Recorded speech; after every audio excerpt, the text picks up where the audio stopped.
ক'ৰ পৰা আহিছে? আমি নগাঁৱৰ পৰা। নেচাৰেল ড্ৰাইভাৰ প্ৰাকৃতিক ৰং পিঁয়াজৰ বাকলি আৰু সেন্দুৰী গছৰ গুটি দুটা মিক্স কৰি কালাৰটো বনাইছে। আগৰ দিনত দুটা কালাৰ বনোৱা আছিলে। এইটো কালাৰ মিক্সিং প্ৰাকৃতিক ৰং হয়। আৰু এই ৰংটো মানে ফিক্স কৰিবৰ কাৰণে এলম ফিটকাৰী ইউজ কৰিছিলে আৰু চফা কৰিবৰ কাৰণে ৰিঠা ইউজ কৰিছিল মনিচাৰ। মানে এই দুটা মিক্স কৰি এইটো কালাৰ হয় বনাইছে। হয় আৰু এইটো ইণ্ডিগৰ নাজ এই দুটা মিক্স কৰি এইটো বনাইছিলে। হিবিস্কাছ আৰু হালধি জবা হালধি মিক্স কৰি এইটো কালাৰ বনাইছিল। হালধিৰ মন্দিৰ এই দুটা মিক্স কৰি এইটো কালাৰ বনাইছিল।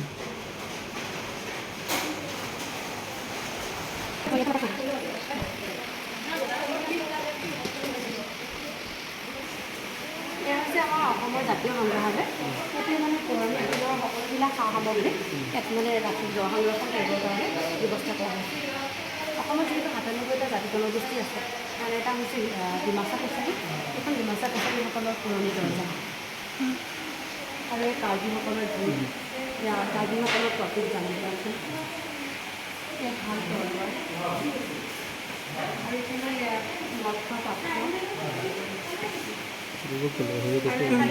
দোলা এখন কইনা দোলা ২০০ বছৰ পুৰণি আৰু এয়া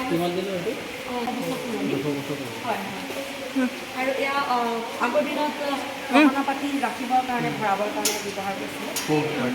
হয় আৰু ইয়াত ৰাইচ বিয়ে ৰাখিবৰ কাৰণে আৰু এইখিনি গোটেইখিনি এইখিনি জুম খেতি কৰিবৰ কাৰণে ব্যৱহাৰ কৰিছিলে।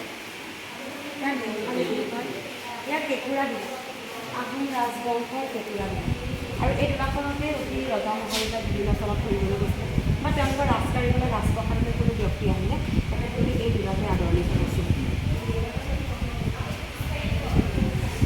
আৰু ইয়াত নেওথালি বুলি কয় কটন কপাহৰ গুটি গুচাবৰ কাৰণে বেলেগ কৰিবৰ কাৰণে ইয়াত উইভিং পাৰ্ট এইখিনি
আৰ্কিঅলজিকেল সাইটছ মনুমেণ্টছ টেম্পল সকলোবিলাকৰ ফটো সংৰক্ষণ কৰি ৰখা হৈছে। ই আমাৰ অসমৰ অৰ্কিড কপৌ ফুল ইয়াৰ কমন নেম ফক্সটেইল আৰু একেবাৰে এয়া অল আছামিজ ষ্ট্ৰেইট হয়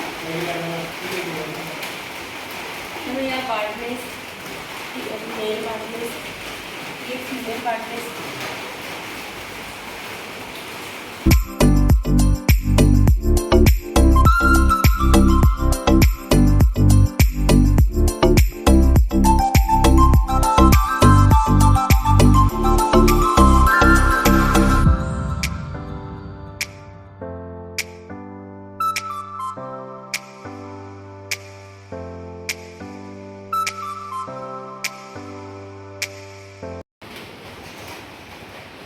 কি বস্তু ৰাভা ৰাভা লিকুইড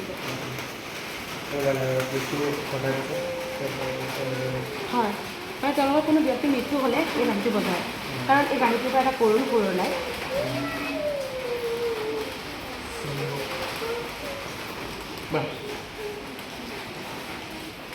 এই বস্তুটো কি এই বস্তুটো এইটো হৈছে ব্ৰহ্মপুত্ৰ নদীত থকা আটাইতকৈ মানে ডাঙৰ শিল আৰু এই শিলটো কেতিয়াও মানে ডুব নাযায় বুলি কৈছে মানে ডুব নাযায় কেতিয়াও পানী সেই হিচাপত আছে